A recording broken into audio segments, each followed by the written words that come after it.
नमस्ते प्यारे बच्चों। तो आइए हम देख रहे थे एड ग्रेड अभ्यास पुस्तिका कक्षा 8वीं की विज्ञान। इसके हमने अध्याय 1, अध्याय 2 और अध्याय 3 समझ लिए थे। आज हम इसका अगला अध्याय जो दिया गया है उसको समझेंगे। यदि किसी कारणवश आपने पिछले अध्याय नहीं समझे हैं या नहीं देखे हैं, अपनी एड ग्रेड में नहीं लिखे हैं, तो इसके डिस्क्रिप्शन में लिंक दी है, यहाँ जाके देख सकते हैं या प्ले लिस्ट पर जाकर भी देख सकते हैं। या फिर आप टेलीग्राम ग्रुप से जुड़ जाइए। तो जैसे टेलीग्राम ग्रुप पर जुड़ेंगे तो हमारे पीडीएफ मिल जाएंगे और इस हमारा व्हाट्सएप ग्रुप भी है। यदि व्हाट्सएप ग्रुप से आप जुड़ जाते हैं तो आप वहाँ से जा कर के देख सकते हैं, ठीक है।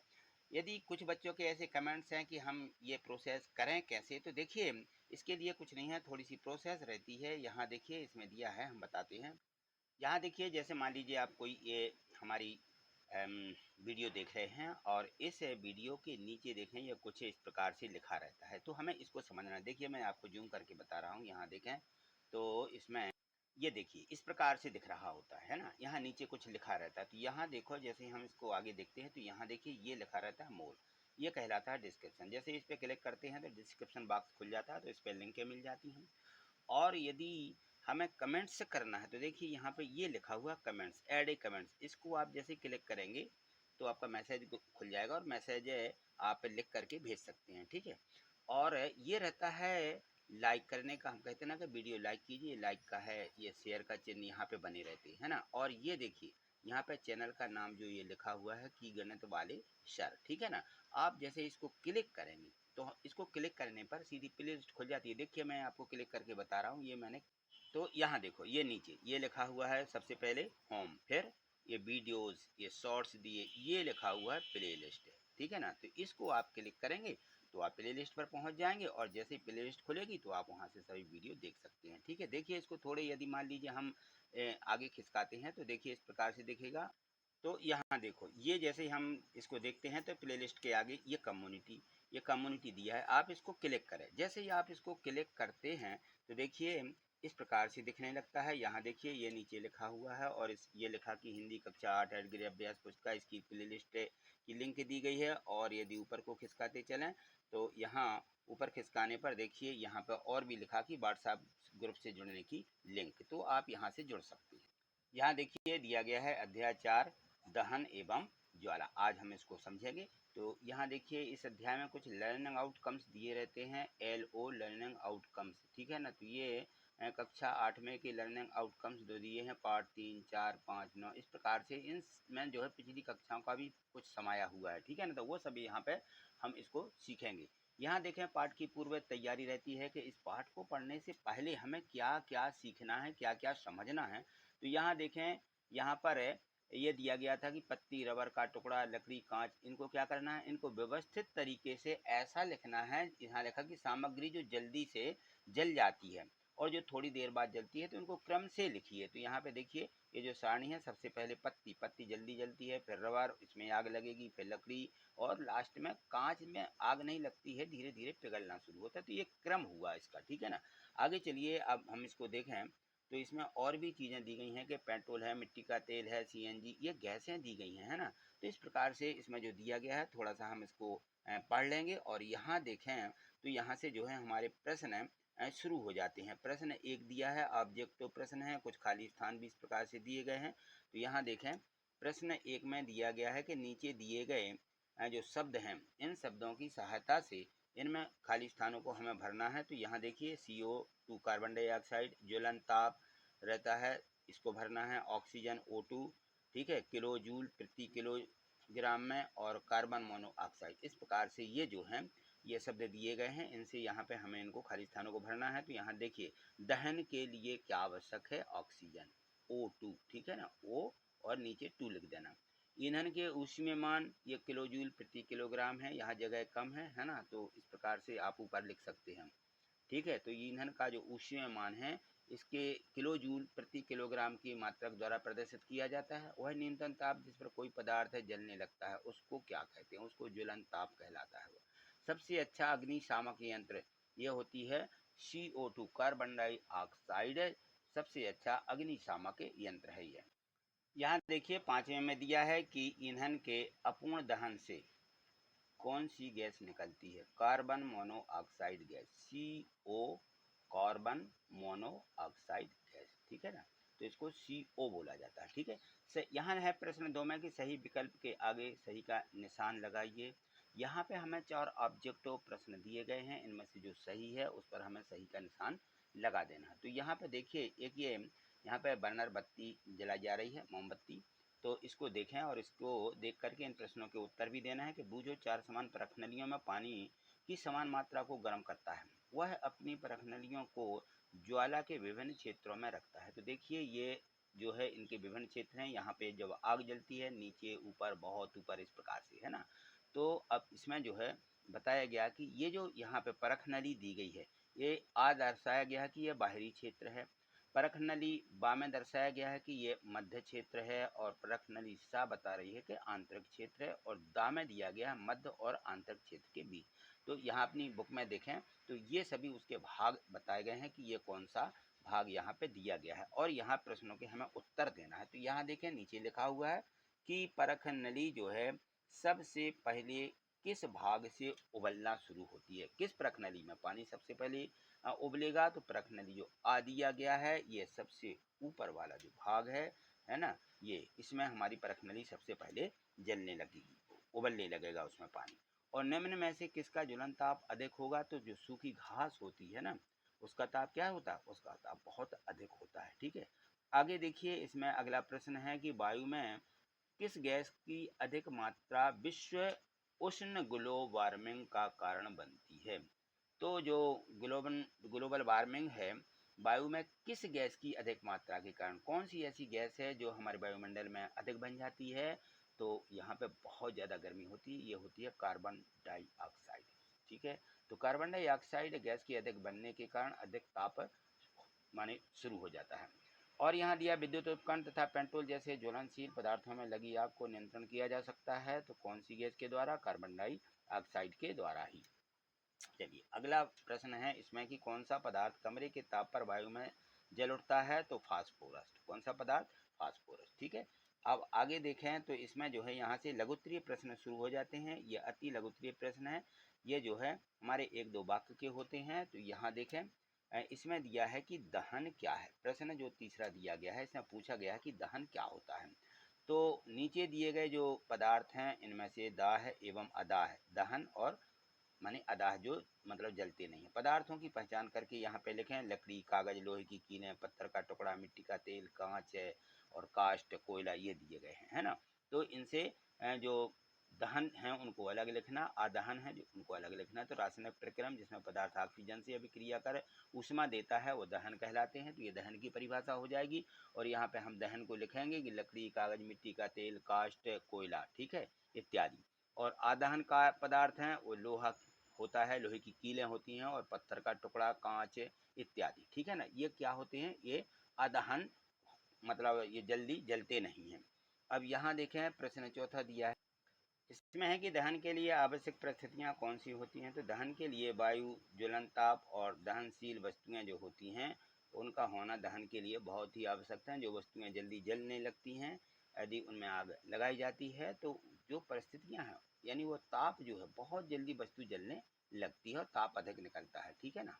तो चलिए आगे देखें, प्रश्न 5 में है कि ज्वलन ताप किसे कहते हैं। गीले कागज तथा सूखे कागज में से किसी जलाना आसान होगा और क्यों होगा, ठीक है ना। तो ज्वलन ताप, पहले तो ज्वलन ताप की यहाँ परिभाषा, वह ताप जिस पर कोई पदार्थ जलने लगता है उसे ज्वलन ताप कहते हैं या ज्वलन ताप कहलाता है। कागज का ज्वलन लकड़ी की अपेक्षा कम होने के कारण कागज का टुकड़ा सरलता से आग पकड़ लेता है, जबकि लकड़ी का टुकड़ा सरलता से आग नहीं पकड़ता है, थोड़ी देर में आग उसमें लगती है।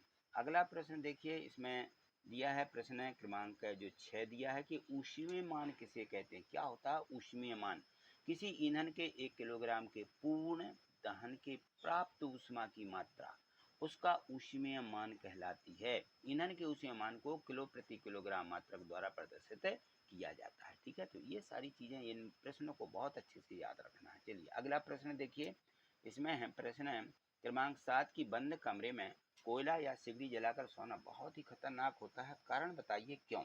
क्योंकि ईंधनों का अपूर्ण दहन कार्बन मोनोऑक्साइड गैस देता है। यदि मान लीजिए कोई भी वस्तु पूर्ण रूप से दहन नहीं होती है तो आपने देखा होगा उसमें धुआं निकलता है, वही है कार्बन मोनोऑक्साइड। यह अत्यंत विषैली गैस है, इसलिए बंद कमरे में कोयला या जलाना बहुत ही खतरनाक होता है। ठीक, यहाँ से देखें जो प्रश्न आठ दिया है लघु उत्तरीय प्रश्न है, ईंधन क्या है, आदर्श ईंधन की कुछ विशेषताएं बताइए। तो हमें ईंधन क्या है इसकी परिभाषा देना है, और आदर्श ईंधन, आदर्श का मतलब जो जल्दी जलने लगते हैं। घरेलू और औद्योगिक उपयोगी से संबंधित ऊष्मा ऊर्जा के प्रमुख स्रोत लकड़ी, काष्ठ, कोयला, पेट्रोल, मिट्टी का तेल आदि यह पदार्थ ईंधन कहलाते हैं। ठीक है, तो ईंधन क्या है, ये सब चीजें ईंधन है।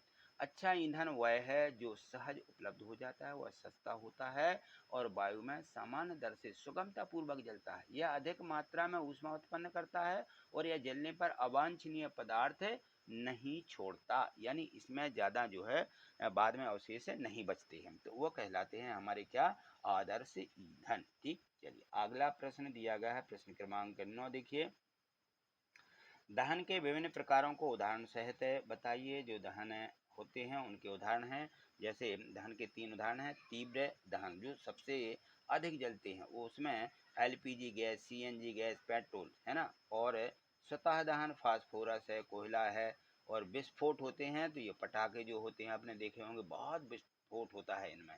तो ये है दहन के प्रकार की कोई भी वस्तु किस प्रकार से जलती है। अब देखें प्रश्न 10 दिया गया है कि विद्युत उपकरण एवं पेट्रोल जैसे जो ज्वलनशील पदार्थ हैं उनमें लगी आग कार्बन मोनोऑक्साइड सबसे अच्छा अग्निशामक है। यदि इनमें आग लग जाती है तो कार्बन डाइऑक्साइड जो अच्छी अग्निशामक है, उसको स्पष्ट कीजिए कि कैसे इसको ज्वलन पदार्थों को समाप्त करता है। तो विद्युत उपकरण और पेट्रोल जैसे ज्वलनशील पदार्थ में लगी आग के लिए कार्बन डाइऑक्साइड सबसे अच्छा अग्निशामक है, और ऑक्सीजन से भारी होने के कारण कार्बन डाइऑक्साइड आग को एक ही जो कंबल की तरह लपेट लेती है, और जिसमें ईंधन और ऑक्सीजन के बीच संपर्क टूट जाता है, अतः आग जो है नियंत्रण हो जाती है। गा बना ले आग, ठीक है ना, आग क्या होती है, यानी बुझ जाती है। ठीक है, चलिए अगला प्रश्न है, प्रश्न 11 दिया है कि ईंधन के रूप में लकड़ी का उपयोग करना हानिकारक क्यों होता है, कारण लिखिए। तो ईंधन के रूप में लकड़ी का उपयोग करने से बड़ी मात्रा में धुआं उत्पन्न होता है जो मनुष्य के लिए हानिकारक है, और श्वसन जो हमारा रहता है उसमें कष्ट उत्पन्न करता है। साथ ही वृक्षों से प्राप्त होने वाली उपयोगी वस्तु हमें नहीं मिल पाती है, क्योंकि वृक्षों को ईंधन के रूप में उपयोग करते हैं। इसके अतिरिक्त वृक्ष की कटाई वनोन्मूलन का कारण बनती है, जो पर्यावरण के लिए बहुत ही हानिप्रद है। ठीक है ना, तो इस प्रकार से ईंधन के रूप में हमें लकड़ी का उपयोग नहीं करना चाहिए। प्रश्न 12 दिया गया है कि मोटर वाहनों में ईंधन के रूप में डीजल एवं पेट्रोल की अपेक्षा सीएनजी को अच्छा ईंधन माना गया है, क्यों। तो मोटर वाहनों में ईंधन के रूप में डीजल और पेट्रोल की अपेक्षा सीएनजी अच्छा ईंधन माना जाता है, क्योंकि सीएनजी सल्फर और नाइट्रोजन के ऑक्साइडों का उत्पादन अल्प मात्रा में करती है, और सीएनजी एक अधिक स्वच्छ ईंधन है। सीएनजी इसमें धुआं रहित है, इसलिए बहुत अच्छा ये ईंधन माना जाता है। यहाँ देखिए प्रश्न 13 दिया है कि दहन के लिए वायु आवश्यक होती है, इसे प्रदर्शित करने हेतु किसी क्रियाकलाप का वर्णन कीजिए। तो यहाँ पर है इस प्रकार से आप देखिए लालटेन है, अपने पेन से इसको बना लीजिए, ये मोमबत्ती है ना, और ये अपनी गैस से उत्पन्न करने के लिए, जैसे आपने देखा होगा आपके पास इस प्रकार का यंत्र होगा भी, है ना, ये बर्नर रहते हैं, तो ये जलते किस प्रकार से हैं। ठीक है, तो इस प्रकार से आप चित्र बना लें और इनका यहाँ पे वर्णन भी लिख दें। तो देखिए यहाँ पे इस प्रकार से वर्णन लिख देंगे कि दहन के लिए वायु आवश्यक होती है। कोई भी वस्तु जलती है तो उसके लिए वायु की आवश्यकता होती है, बिना वायु के कोई भी वस्तु जल नहीं सकती, है ना। तो इसे प्रदर्शित करने के लिए कांच की 2 चिमनी लीजिए। एक चिमनी को लकड़ी के 2 गुटकों पर रख देते हैं और मोमबत्ती जला देते हैं, तथा दूसरी जो चिमनी रहती है, चिमनी लिखा चिमनी है ना, तो मेज में से सटा कर रखते हैं और अंदर भी मोमबत्ती जला देते हैं। कुछ समय पश्चात हम देखते हैं कि जिस चिमनी को मेज से सट कर रखते हैं और चिमनी के ऊपर कांच की प्लेट रखते हैं तो मोमबत्ती क्या हो जाती है, बुझ जाती है, जबकि लकड़ी के टुकड़े पर रखी चिमनी के अंदर की मोमबत्ती जलती रहती है। क्यों, क्योंकि दूसरी स्थिति में वायु उपलब्ध नहीं होने के कारण मोमबत्ती बुझ जाती है। वहाँ पे जो यदि हवा ना जाए तो समझ लीजिए कि वो मोमबत्ती बुझ जाती है, जिसमें थोड़ी थोड़ी ऑक्सीजन या हवा जाती रहती है, मोमबत्ती नहीं बुझती। ठीक,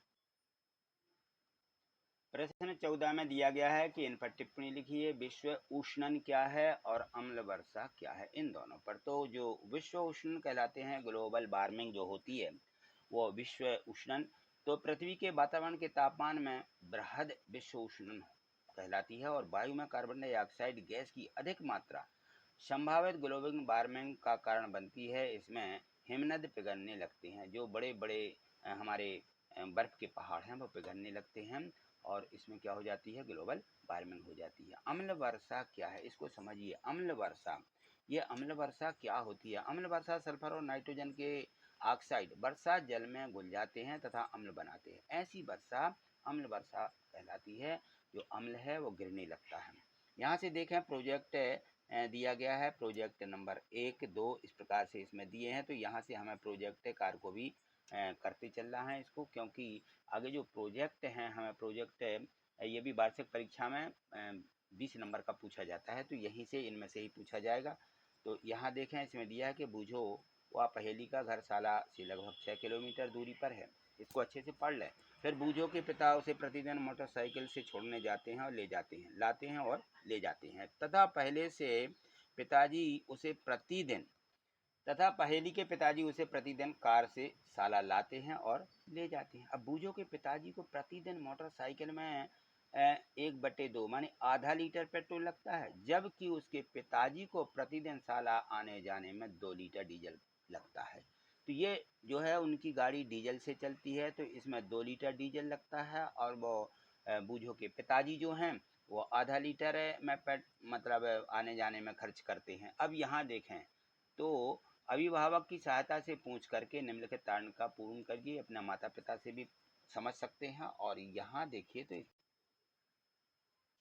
तो यहाँ देखिए, यहाँ दिया गया है ये क्रमांक और ये जो सारणी बनी हुई है। तो इस क्रमांक में एक सप्ताह लिखा हो, फरवरी 2023 भी लिखा। यहाँ लिखा हुआ है कि बूझो के पिताजी द्वारा कुल व्यय पेट्रोल लीटर में कितने लीटर खर्च हुआ और पहेली के पिताजी द्वारा व्यय डीजल लीटर में कितना खर्च हुआ। तो पहेली के पिताजी और बूझो के पिताजी अलग अलग पेट्रोल खर्च करते हैं, है ना। तो यहाँ पे देखिए पूछा गया एक सप्ताह में, तो ये जो है बूझो के पिताजी एक दिन में आधा लीटर करते हैं, तो एक सप्ताह में कितना हो जाएगा भाई, आधे लीटर में हम 7 का गुणा कर देंगे, ठीक है ना। तो 1/2 गुणे 7 बराबर 7/2 लीटर। अब चाहो तो इसको आप लिख सकते 3.5 लीटर, यानी 3.5 लीटर, ठीक है ना। अब यहाँ पहेली के पिताजी कितना करते हैं, एक दिन में 2 लीटर, है ना। तो 7 दिन में इनका 14 लीटर हो जाएगा, सीधा सीधा, ठीक है ना। तो इस प्रकार से आप लिख सकते हो। और यहाँ पूछा फरवरी 2023, तो यहाँ 2023 का यानी वर्तमान का ही पूछा गया है। तो यहाँ आप यहाँ से भी लिख सकते हो। देखिए ये जो आया है तो इसको आप यहाँ पे 385 लिख दीजिए और यहाँ जो आया है 1456, तो यहाँ आप 1456 है इस प्रकार से लिख सकते हो, क्योंकि यहाँ निकालने के लिए जगह नहीं है वर्तमान का, है ना, या फरवरी 2023 का। तो यहाँ जो प्रश्न पूछे हैं इनमें से इनके उत्तर दें। वर्तमान में 1 लीटर पेट्रोल का कुल मूल्य कितना चल रहा है, 110 रुपया। तो बूझो के पिताजी द्वारा एक सप्ताह में कुल कितनी राशि का पेट्रोल खर्च होगा। अब यहाँ पैसा पूछा गया कि पेट्रोल का जो वर्तमान मूल्य है 110 रुपया है, तो इसके पिताजी एक दिन में आधा लीटर करते, तो आधे लीटर के कितने हो गए, यहाँ लिख दें। एक दिन में आधा लीटर, तो 110/2 यानी आधा लीटर कितने का हुआ, 55 रुपये का हो जाएगा, है ना। एक दिन में 55 रुपया, तो एक सप्ताह में कितने का, 55 गुणे 7, 7 का गुणा कर लें, 7 पंचे 35, हासिल 3, 7 पंचे 35 और 3 38, 385 रुपये खर्चे होंगे किसके, या बूझो के पिताजी के, ठीक है ना। अब यहाँ चलें, तीसरे प्रश्न में दिया है कि वर्तमान में एक लीटर डीजल का कुल मूल्य कितना है, यहाँ लिख दीजिए 104 रुपया है। तो पहेली के पिताजी द्वारा एक सप्ताह में कुल कितनी राशि का पेट्रोल खर्च हुआ, वो डीजल का खर्च होगा, पेट्रोल नहीं डीजल है, डीजल का पूछा तो यहाँ डीजल ही लिखना चाहिए, ठीक है। तो एक दिन में कितना, 2 लीटर, एक दिन में 2 लीटर। तो अब यहाँ पे निकालेंगे हम कि एक दिन में 2 लीटर, तो 104 रुपया का मिला एक दिन में, तो कितना हो जाएगा एक दिन का, उसमें हम 2 का गुणा करेंगे, क्योंकि ये जो है 2 लीटर एक दिन में खर्च करता है, तो एक दिन में 2 लीटर। तो अब कितने रुपए का होगा ये, 104 में 2 का गुणा कर दें तो 208 रुपये का हो जाएगा, ठीक है ना। और एक सप्ताह में, अब एक सप्ताह में 7 का गुणा करेंगे, एक सप्ताह में 208 गुणे 7 बराबर 1440 ₹56 खर्च होंगे। किसके? ये कहलाए पहेली के पिताजी द्वारा। ठीक है ना, तो पहेली के पिताजी क्या करते हैं खर्च? डीजल। ये डीजल खर्च कर रहे हैं, पेट्रोल नहीं, यहाँ पेट्रोल गलत लिखा है। ठीक है ना, डीजल ही खर्च करते हैं, तो डीजल का ही यहाँ पे मूल्य बताना है। चलिए, यहाँ पूछा है कि डीजल या पेट्रोल के स्थान पर प्रदूषण से बचने के लिए आप वाहनों में किसका या कौन से ईंधन का उपयोग करेंगे? तो जो सीएनजी गैस होती है बहुत अच्छी है, एलपीजी का भी उपयोग करते हैं लोग बाग, है ना। तो सीएनजी गैस है, डीजल और पेट्रोल के स्थान पर जो इसमें प्रदूषण होता है उससे बचने के लिए सीएनजी गैस या एलपीजी गैस का उपयोग करेंगे।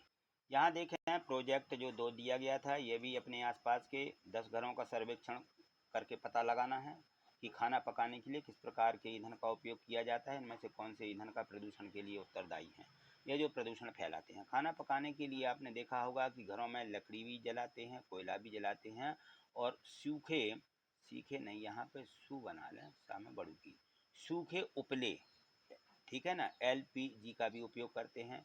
सूखे उपले जो कंडे होते हैं ये प्रदूषण के उत्तरदायी ईंधन हैं। ठीक है ना, तो जो प्रदूषण होता है कोयले से होता है, लकड़ी से, सबसे ज़्यादा जो है इन्हीं से प्रदूषण होता है। ठीक है, और यहाँ पे दूसरा दिया गया हानिकारक ईंधन स्वास्थ्य एवं पर्यावरण पर क्या प्रभाव डालते हैं, अपने विचार यहाँ पे लिखें। हानिकारक होते हैं जो ईंधन, तो हानिकारक ईंधनों में वायु प्रदूषण होता है जिससे हमारे स्वास्थ्य एवं पर्यावरण को प्रभावित करता है। यह वायु प्रदूषण से जान ली जा सकती है। ये ऐसे ईंधन होते हैं जिनसे बहुत ज़्यादा खतरा होता है, तो इनसे बीमारी भी फैलती हैं, जैसे दम, यानी दम घुटने लगता है, श्वसन रोग इत्यादि। इसी प्रकार से पर्यावरण में पेड़ पौधों की जो वृद्धि है उनमें भी रुकावट आ जाती है इस प्रदूषण से। ऑक्सीजन की कमी भी इसी प्रदूषण के कारण होती जा रही है। तो ये जो है हमारे पर्यावरण को प्रदूषित कर रहे हैं। ठीक है, तो ये था हमारा यहाँ पे प्रोजेक्ट दिया गया है। इस प्रोजेक्ट को आप तैयार कर लें इसी बुक से और इसको याद करें, क्योंकि हमारी जो प्रोजेक्ट की परीक्षा होती है इसमें भी 20 अंक की होती है, तो सभी पाठों के हमें तैयार करके रखना है। ठीक है, तो आज इतना ही, मिलते हैं अगली वीडियो के माध्यम से। थैंक यू, धन्यवाद।